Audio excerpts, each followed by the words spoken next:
Sejam bem-vindos ao novo programa da RIEX-DF, RIEX-DF Sem Fronteiras, onde nós iremos discutir vários assuntos para além da fronteira, para além das fronteiras do Brasil, que atinge o Brasil e outros países. Hoje estamos aqui com Alexandre Camanho, que é um defensor de tantos direitos, tantas questões. Muito obrigada, Alexandre. Muito obrigado a você. E o assunto é segurança nacional. Qual é o panorama hoje da segurança nacional do Brasil?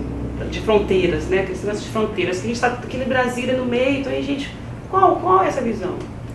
Esse é um assunto que está hoje presente na mídia porque nós estamos vindo de uma série de rebeliões em presídios. E o que está por trás da rebelião é uma briga de facções. Essa briga de facções está ocorrendo muito certamente porque há uma tentativa de empoderamento delas em relação ao mercado das drogas latino-americano. Quando você tem a desmobilização das Farc, que se legalizaram na Colômbia, você tirou da clandestinidade todo um contingente que comercializava a droga, que protegia o produtor, que fazia escoar essa produção para o resto da América Latina. O Brasil é um grande exportador da droga e a produção e o escoamento da droga na Colômbia e em demais países ficou, digamos assim, órfão de uma liderança criminosa. E agora as facções brasileiras estão digladiando para saber quem vai conseguir. Então, na verdade, o poder político sempre é o último a saber das coisas, quando deveria ser o primeiro. A sociedade vê essas mortes todas com horror e se pergunta a que ponto de exaurimento chegou o sistema penitenciário. Mas para o crime, para a criminalidade, o que está em jogo agora é quem se tornará mais forte para ter cacife, para capitanear o mercado da produção da droga e do escoamento da droga na América Latina. Alexandre, qual foi a minha sensação com essa questão dos presídios? A gente não está sem segurança, né? Assim, eu via a questão de Manaus, Rio Grande do Norte, a gente está aqui em Brasília, mas a qualquer momento poderia ser Brasília. E eu vi um pouco de falta de controle, assim, igual você falou, o poder público ainda não tem essa consciência do a profundidade do problema. Então eu te pergunto, estamos protegidos? Veja que nós estamos há muitos anos, o que é absolutamente correto dentro de um quadro de evolução e de pretensa aquisição da democracia. Nós estamos discutindo as liberdades individuais e sempre houve um grande e justo apreço pela questão da liberdade e porque o Estado não se excedesse em relação a determinadas restrições às garantias individuais. E ao passar 20, 30 anos fazendo coro uníssono em prol das liberdades e pedindo que a criminalidade fosse tratada com todo o esmero possível, nós certamente abdicamos um pouco de discutir e de dar valor a um item que é tão valioso quanto a liberdade, que é a segurança pública. Segurança pública também é uma obrigação do Estado. O cidadão honesto tem um direito inalienável à segurança pública e isso parece ter sido negligenciado por todas as 20 mil administrações federais, estaduais, municipais, das fronteiras. E agora nós temos um quadro de fragilidade que não é diferente do caos da saúde pública, do caos do saneamento básico, do caos da educação pública, do caos do transporte urbano. A segurança pública finalmente se viu chegar apresentada da pior forma possível, naquele mesmo patamar, naquele mesmo piso baixíssimo em que estão as demais prestações do serviço público brasileiro. Verdade. E o que podemos fazer? Então, o Ministério Público Federal não trabalha sozinho, né? Vamos pensar nisso. Então, assim, hoje a sociedade, até eu como cidadão, então o que pode ser feito? O que poderíamos? Há o que ser feito? Então, é um debate?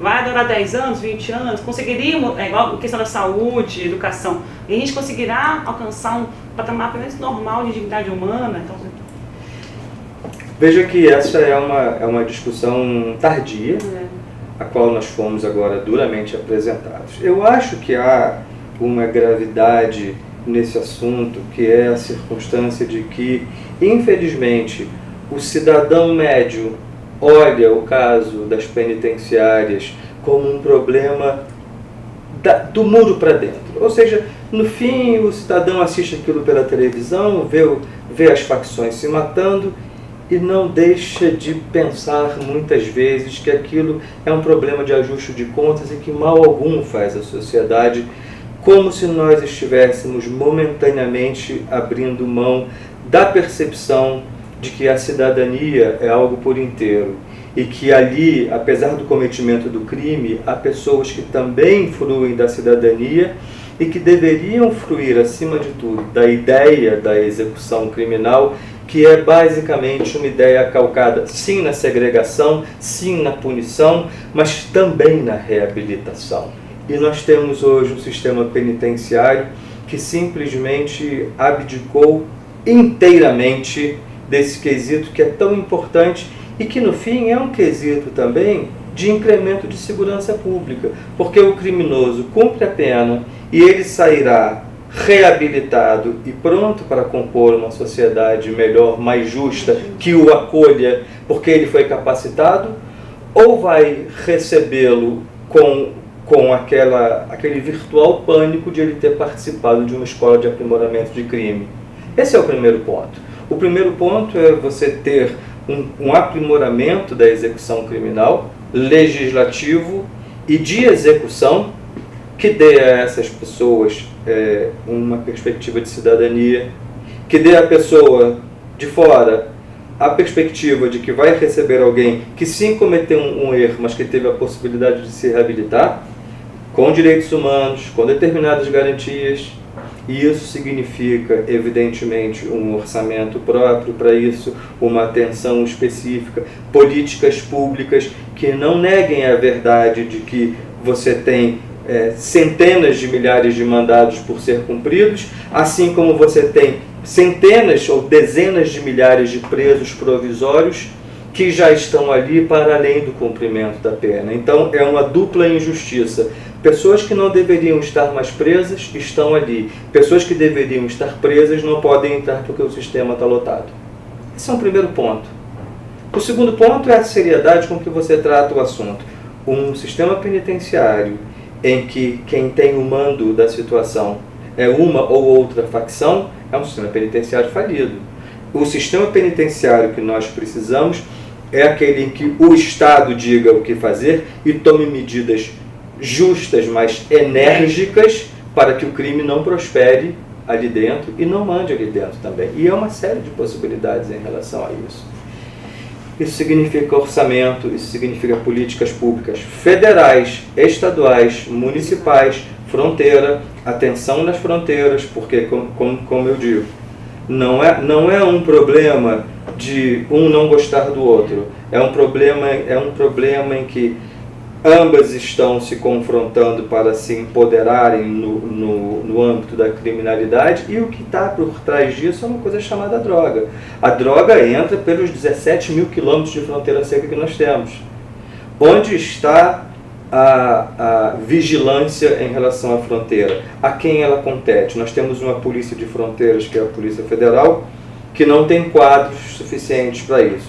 Nós temos forças armadas que tem uma firme atuação na fronteira, mas tímida do ponto de vista de quantitativos. E, enquanto isso, a questão da fronteira, para o cidadão urbano, a questão da fronteira, as delicadezas, os problemas, o triunfo da criminalidade, a falta de Estado na fronteira, para o cidadão urbano das grandes metrópoles, é um problema topograficamente longínquo.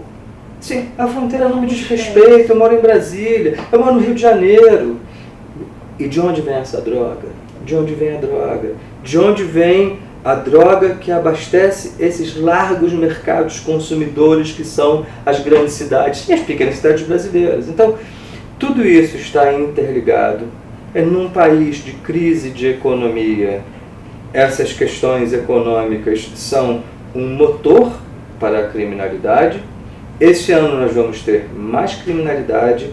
Anos que precedem eleições geralmente são anos de maior criminalidade. Então, esse é um calendário previsível. Essas circunstâncias, elas sempre não são circunstâncias ocultas e que o Estado soube com surpresa a 1/10 hora. Nós estamos falando de alguma coisa que é pública e notória, que as secretarias de segurança pública sabem, o governo federal sabe perfeitamente bem, e que é preciso que se tenha uma atitude em relação a isso. O que nós precisamos é de uma ação orientada, concertada, pensada por pessoas sérias que conheçam realmente o assunto e que não vivam nesse Olimpo estéril dos palpites e das frivolidades e das ideias equivocadas. Nós precisamos de especialistas que tracem sim um plano de segurança, que ele seja executado, que não haja dissensões e que não haja defecções em relação a isso tudo, com que então nós podemos caminhar para um país melhor em termos de segurança pública. Alexandre, obrigada. Olha, um momento de reflexão. Quero te agradecer. Encerramos aqui o primeiro programa RxDF Sem Fronteiras, e que possamos debater cada vez mais assuntos tão profundos para refletirmos, nós advogados, operadores de direito e o cidadão, para que possamos buscar uma sociedade mais justa, mais digna, mais solidária.